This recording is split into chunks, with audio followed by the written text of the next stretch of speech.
There's been mud on my soul, there's been anger inside me, there's still unforgiven deeds that now it's time to free. I've been trapped inside so long, don't remember how to live, how much of life has passed me by as I slept inside my dreams. Oh yes, sip the waters too, let them wash all over you. Here you are at last, free yourself from past and walk into the new. Be guided by what's true, causing no one harm, least of all. Om Namah Shivaya Gurave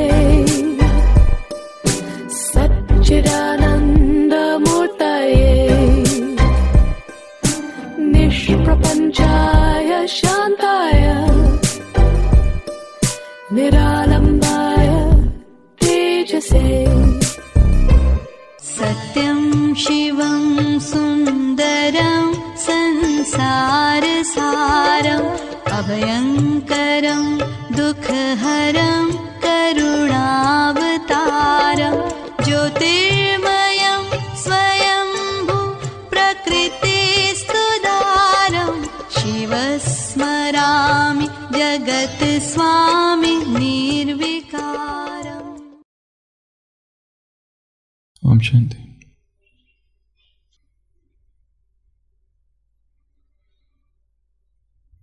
The journey of life is the journey of truth, the discovery of truth.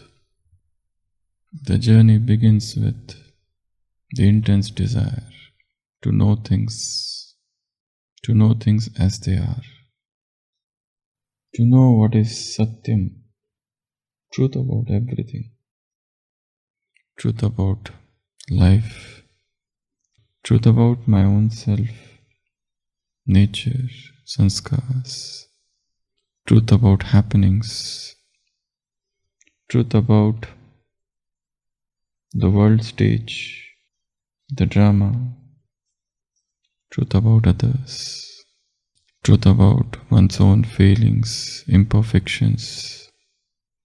And the more you know yourself,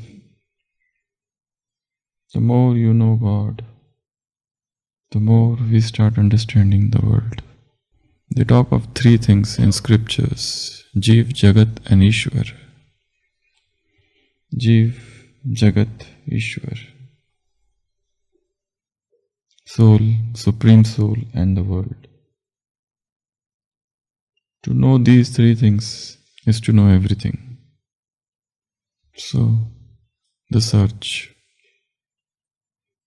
for truth, the quest for truth will take you towards the beauty of life, the real beauty.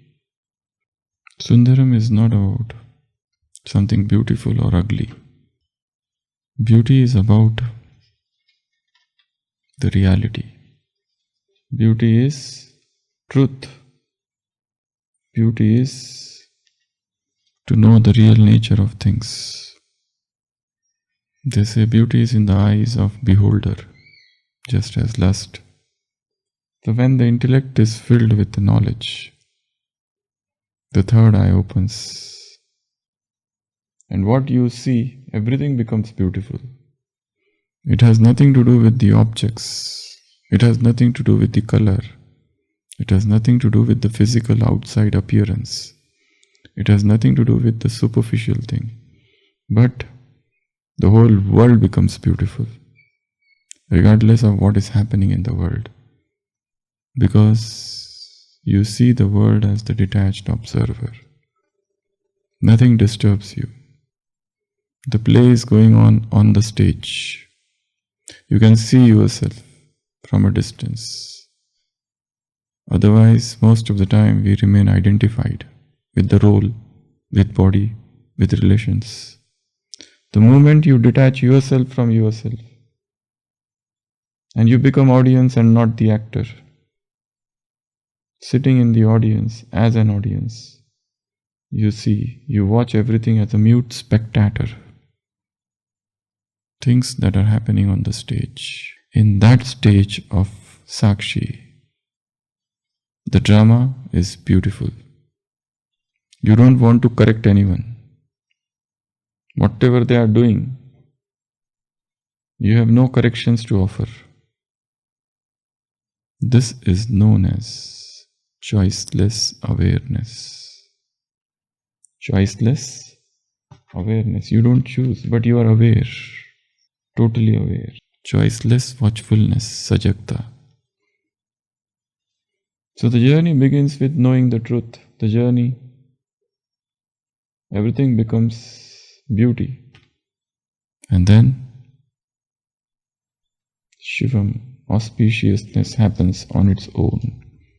You don't have to think what is auspicious and what is inauspicious. Everything becomes auspicious. But what is knowledge then? Knowledge is not gathering of information. Knowledge is not amassing degrees. One is outside knowledge, another is inside knowledge. Outside knowledge you can get from schools and universities. You can know about maths and mathematics and arithmetics. But those sums of arithmetic may not help you to solve the problems of life, which are far more complex and intricate. So knowledge really means knowledge which is inside the self. Knowledge is a journey. It might begin with information. It might begin with knowing external things. But it doesn't end there. This is just the beginning, the starting point. Knowledge means information plus experience. Then we don't use the word knowledge, but use the word wisdom. And wisdom matures. Wisdom becomes more elderly. They have used yet another word, Pragya, which is an extremely higher form of knowledge. This Pragya doesn't come from books. This Pragya even doesn't come from experiences. It is something where there is an internal illumination, where the person is said to have become enlightened. The soul has become so pure. Now the soul doesn't have to go and read books to know things. You get to know things as they are just by your deep contemplation or your silence. You are not collecting words or knowledge. It's a state of internal silence. So the journey begins with information. It goes ahead. Knowledge. It goes ahead. Wisdom. It goes ahead. Pragya. It is something of practical nature. It's something of what is to be done at this moment. So again, knowledge is of two types. One is theoretical knowledge, another is practical knowledge, pragmatic knowledge. Knowledge has got these two divisions, practical and theoretical. When the knowledge is stuck in theory, in words alone, that is very dangerous. Even though the person is knowledgeful, he will be called the ignorant knowledge. That knowledge would be called the ignorant knowledge. Agyani Gyan. It's a very new terminology. Baba uses this by giving example of a Pandit by two examples. The first example is, there is a Pandit, a learned scholar, who gives speeches and discourses. Every day he gives speeches, and every day he tells the devotees to chant the name of Rama. The name of Rama is miraculous. You can do anything with the name of Rama. So that scholar is staying at this side of the river, and the villagers take boat and they come. One day it was raining heavily and there was no boatman. Still one woman comes. So the Pandit is amazed. He asks her, how do you manage to come? She said, because there was no boat, how did you come? She said, I just took the name of Rama as you told, as you advised. And I started walking on the river. And I came here. It's so easy. It's all because of you. Your teachings. You are so great. The woman goes away. But Pandit is not sure what he has taught. He says, let me try. But he's so fearful. How can he do that? But with much difficulty, he keeps his foot on water and he starts getting drowned. So this is known as ignorant knowledge, where there is only theory aspect and the practical aspect is lacking. There is a huge gap between theory and practical.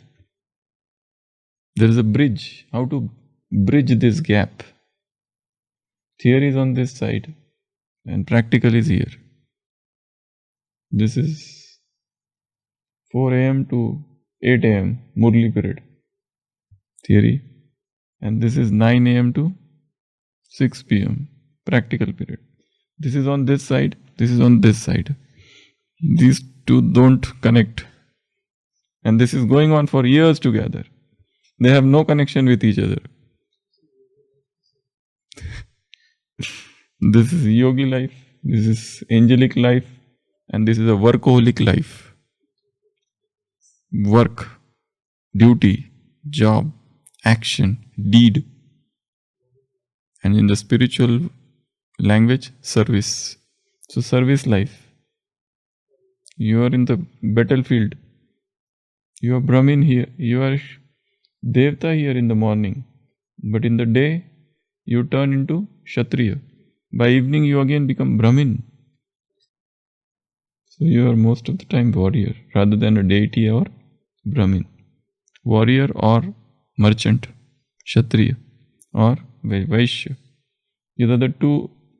So all the four caste systems are in one day. In the morning you are deity, in the daytime you are merchant or warrior. By evening you become Brahmin. Let's go for evening yoga. Or you are Brahmin also in the morning. Okay, Shudra is remaining. Sometimes you enter the Shudra clan when you just forget everything. When everything becomes difficult and burdensome. So, how to bridge this gap? Theory and practical. Baba uses another word, plan and practical. You have made a plan, but the practical aspect is lacking.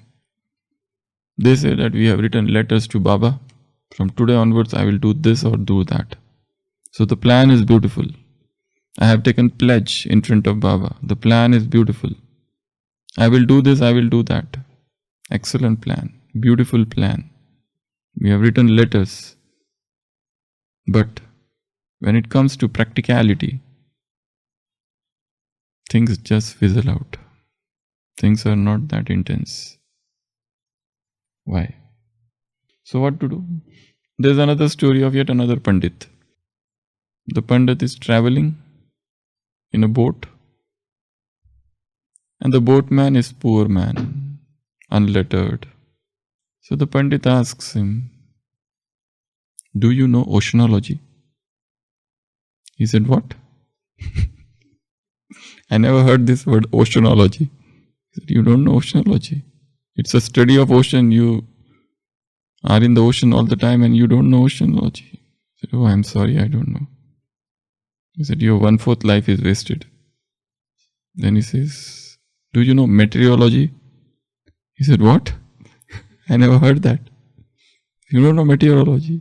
It's a study of, all atmosphere, in everything. You don't know that also. He says, no, I have never heard of that. Then he says, are you aware of something about astrology? He says, no, I don't know astrology. I have been living here since my childhood. I never got time. He said, it seems half of your life, 3/4 of your life is getting wasted. You don't know anything. What have you done?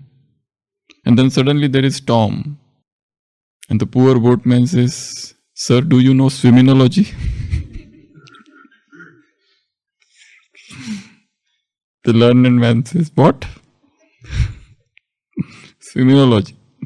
He says, I'm going by. It's very difficult. If you don't know swimming, what is the point? And the learned man keeps on shouting, and the boatman escapes.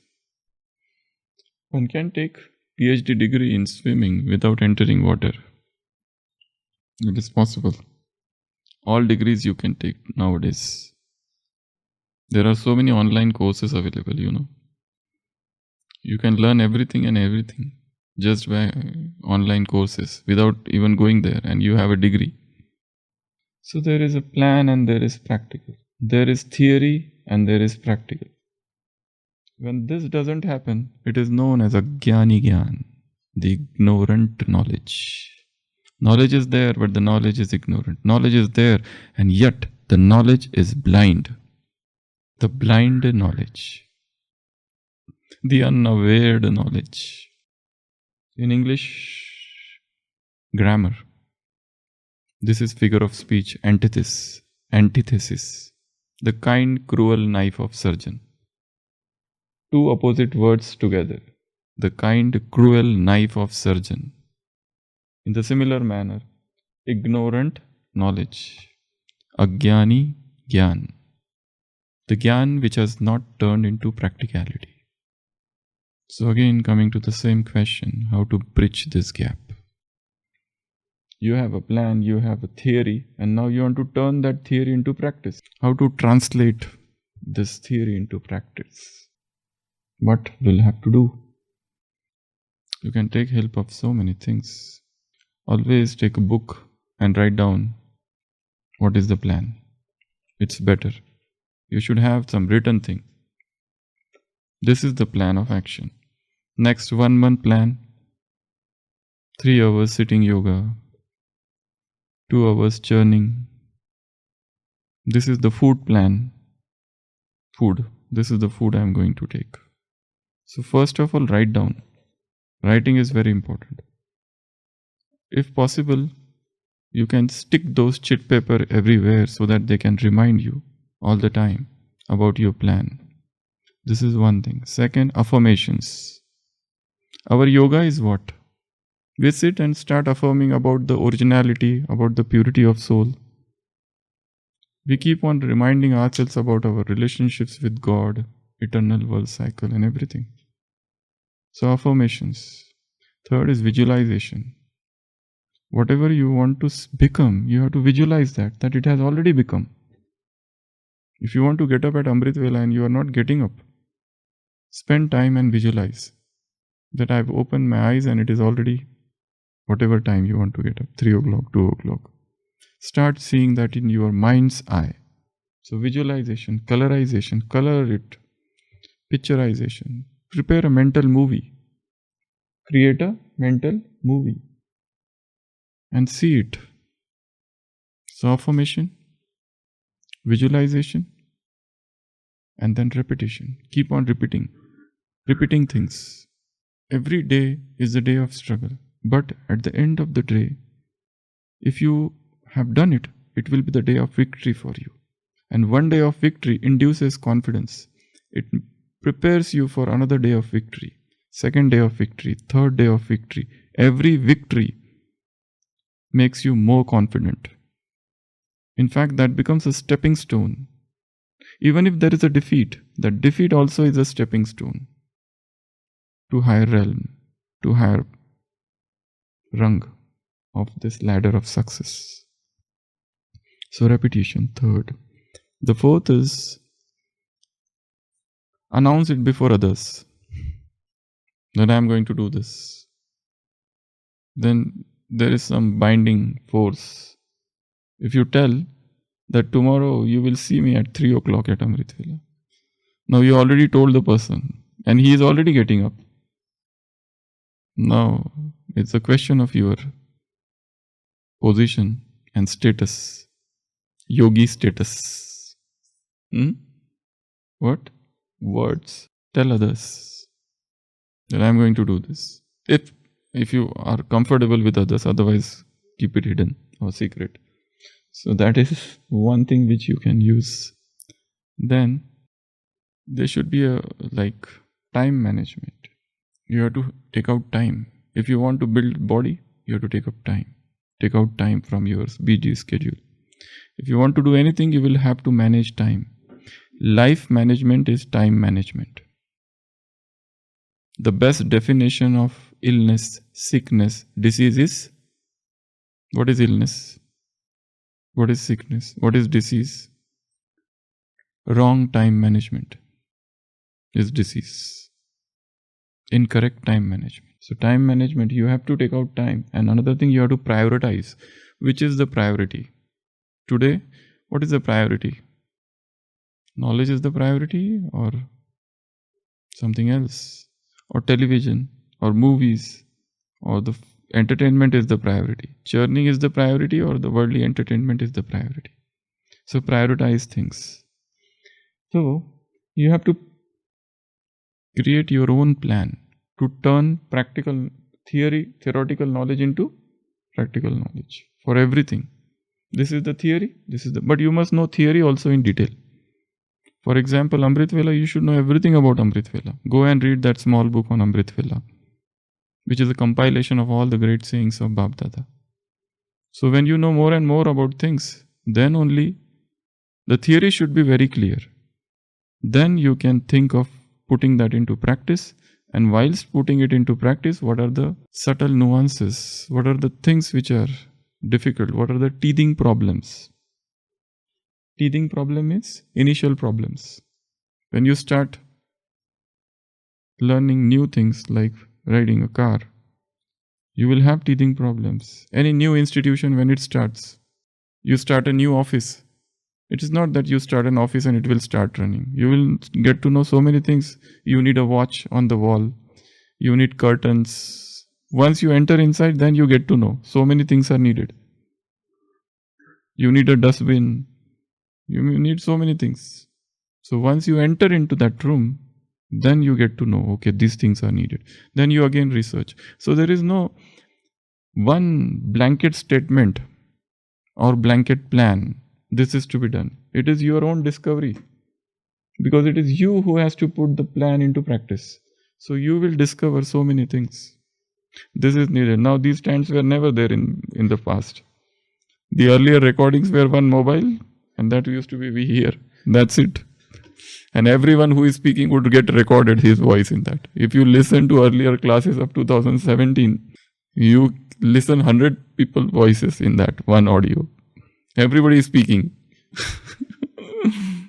Then somebody thought of bringing something new here. Laptop came much, much later. Earlier only that small mobile was there. And that too, that earlier, that Nokia and other.